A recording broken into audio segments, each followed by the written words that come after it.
Hi everybody, it's Brad at Select Roses.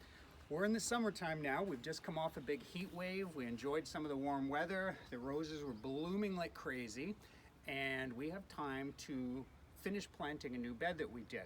You might have remembered in the spring I told you about planting roses where another rose has been. It's really important to change the soil.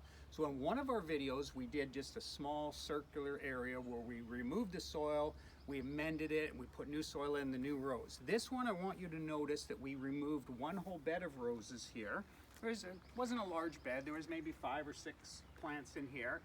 And it was a great rose, but it finished its time. So we took all of the roses out, the boxwood was removed from the front. My father is going to build a cute little split rail fence along here, and we've decided to use one of our own roses we've developed.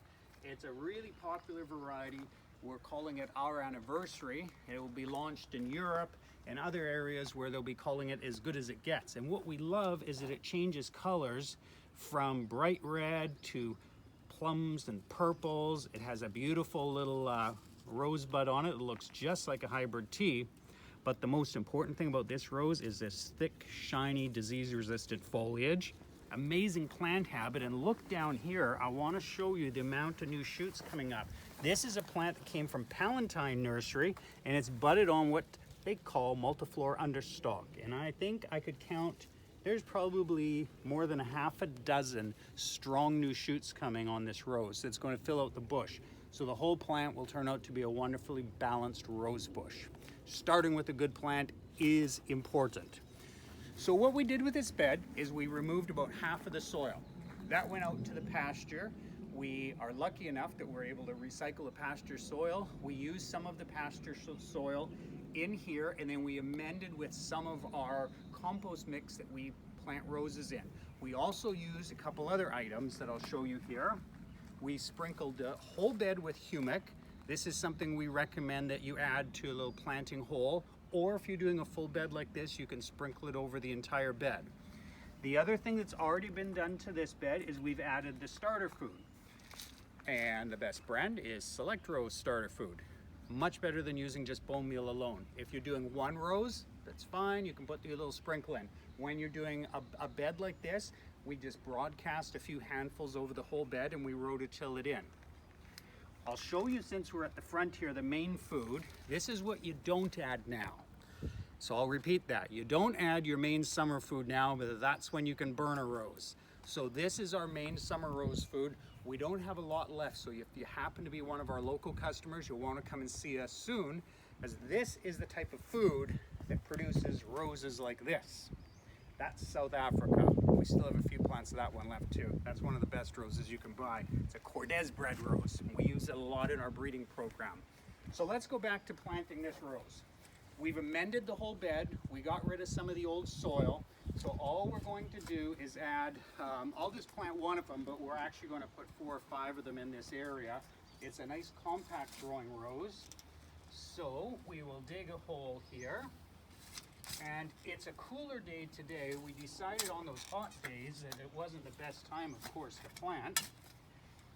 And we're just going to make a nice hole there that'll fit the plant.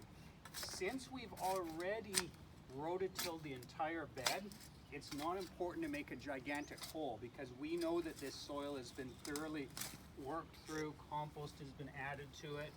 So we just need to make a hole that is a little bit larger than the original root ball.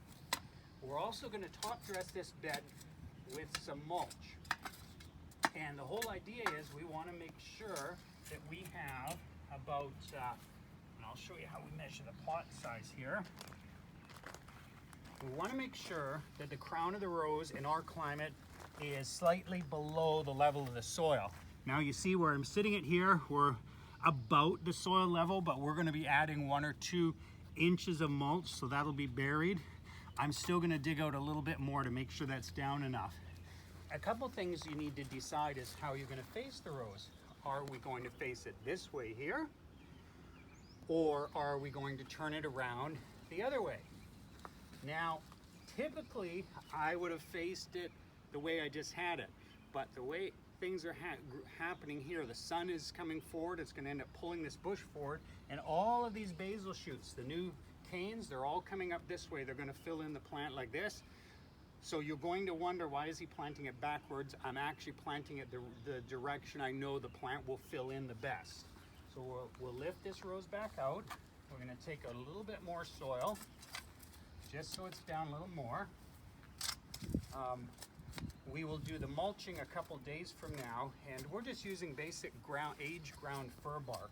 When you add mulch to the top of your beds, and you can see the mulch we have on the beds there along with some shedded petals, that cuts your water consumption by, oh, I bet at least 50%. It also helps keep the roots cool. As it breaks down, it will feed the rose. So we want to take this rose carefully out of the pot. The best way to do it is with your buddy, partner, or if you're careful and you've done a few 100,000 of them like I have, you can do it yourself. Look at the root system on that. These were planted in March, and we love our Palatine roses. They always root out perfectly, and they always make tons of basil breaks. So I'm going to sit this down, and I know after I've done this job, my mom is going to come out and say, why did you plant it backwards? But again, what you start with is not what you end up with. So we look down and notice that we have a tremendous amount of new shoots that's filling out the front of the plant here. And we know that basically the way it's positioned, the sun is coming from this way.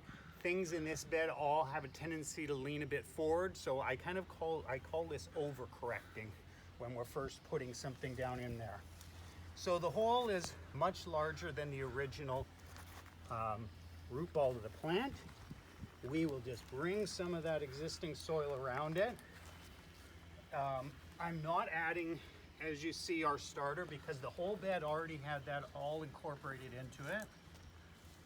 The other thing I love using when I'm on coarse soil like this is a kneeling pad, but of course I didn't bring that out with me today. So we'll just have to, I'm gonna have dirty knees, so Alana's gonna make sure she doesn't focus on that when we bring this camera back up. Okay, how does that look, Alana? Looks awesome. Does that look awesome? Mm-hmm. Shiny foliage, which we love. We really focus on our breeding program to have nice bushy plants. That was our anniversary, as good as it gets. We love this little rose. It stays nice and healthy. Now, after we have our anniversary rose in the ground, the other important thing to do, even though the soil was moist, is to water it. So normally I would say bring a hose, watering can, and if you have a 12-liter watering can, dump the whole thing around the plant. You never want that root ball to dry out until it spreads into the surrounding soil. If we had planted this in March or April, the roots would have already reached into the soil. They wouldn't wilt down so quickly. But if you're going to do summer planting, which has its benefits, you would want to do that, water it now. And I would say the first couple weeks, water it every day or every second day. Never let the plant wilt at all. We're down to our last 3 weeks of business, so I will let you know, right now we're open Tuesdays through Sunday. We are open 10 until 5 and 10 till 4 on Sunday. Monday we're closed. If you do need some roses, we still have a few left. We'll walk you through that in another video. We'll show you what's left, and you can come and visit us, get a little bit of rose advice as well. Thanks for listening, everybody.